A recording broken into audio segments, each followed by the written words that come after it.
This is my student support system. Keep watching, keep learning. Sometime in exam, the question comes styles of leadership. So leadership style and techniques are same.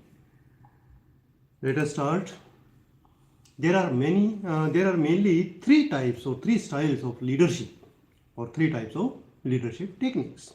These are authoritarian, democratic, and laissez-faire. Now we will discuss them one by one. First technique is authoritarian leadership. Means the leadership with authority. In this type of leadership technique, the leaders determine the policy, procedure and activities in the group. Means they have full control in deciding what policy to be used, how it will be implemented and what will be the activities. Authoritarian leadership includes greater dependency on the leader because leader is the person who decides each and everything. Even small things should be through leader. This is asked in this type of leadership. This is the requirement of this type of leadership.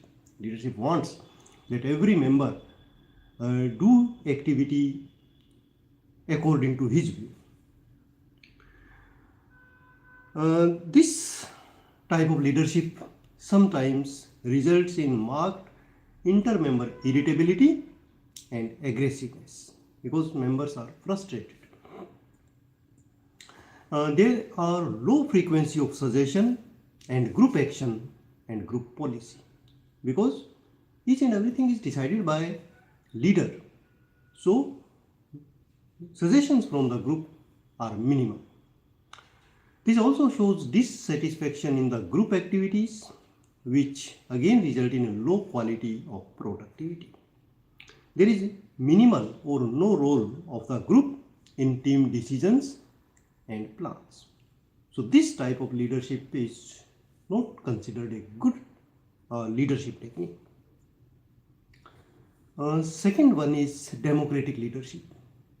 This type of leadership is considered as best leadership. In this technique, leader encourages participation by the members in deciding the group matters, policies, plans and activities and behave in a friendly way and helpful manner with the members, and teamwork is given importance. The group also provide technical assistance and suggestions for alternative procedure as per need. Democratic leadership produces low dependency on the leader. There are low incidence of inter-member irritability and aggressiveness because each member have some importance. So feeling of belongingness is there in this type of leadership. High frequency of suggestions and group actions and group policies can be appreciated. This result in great satisfaction in the group member for their group activities, including quantity and quality of the work. So democratic leadership is considered as best leadership. So sometime it may be asked that what are the techniques of leadership and which one you feel better. So you can give your answer in this way. Next is that the democratic leadership also there is a human relation or human touch in the approach, which is keeping the democratic value. It increases the interdependence for all group members and hence increases the morale of the group or team. The advantage of democratic leadership depend upon the demand of the situation. And it is always felt best policy. Now third technique is laissez-faire leadership. Laissez-faire leadership is hands-off approach. Means the leader washes its hands from the activities, just silently watching the group activity. This is the approach where leader give employees significant or a lot of autonomy to make decisions and complete the task with minimal supervision. In this technique, The leader allows complete freedom for the decision and activities, keeping his own initiative or views or suggestions to the minimum. This is also a better approach in comparison to the democratic, but less important than better than the authoritarian, but less than or less better than the democratic. So democratic technique is considered as the best, laissez-faire better, and authoritarian is worst. Okay. In laissez-faire leadership, the leadership is effective with experienced and self-motivated employee. When our team is experienced and self-motivated, then this type of leadership again can be considered best, because the team members can manage themselves, and the team that have expertise to make sound decision without constant oversight. Sometimes it is better.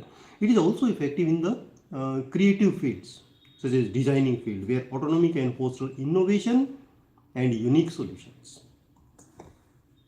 This type of leadership sometimes can have drawbacks, such as lack of direction.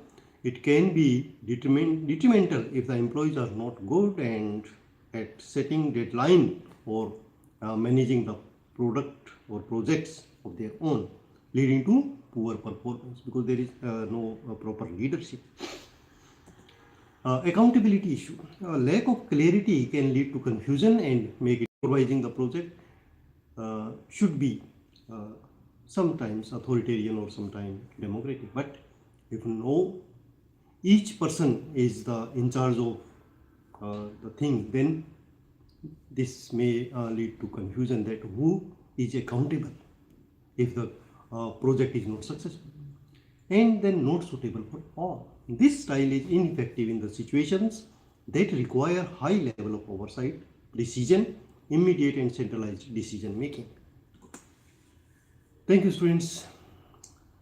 For such videos, you can subscribe the channel. Thank you. Have a nice day.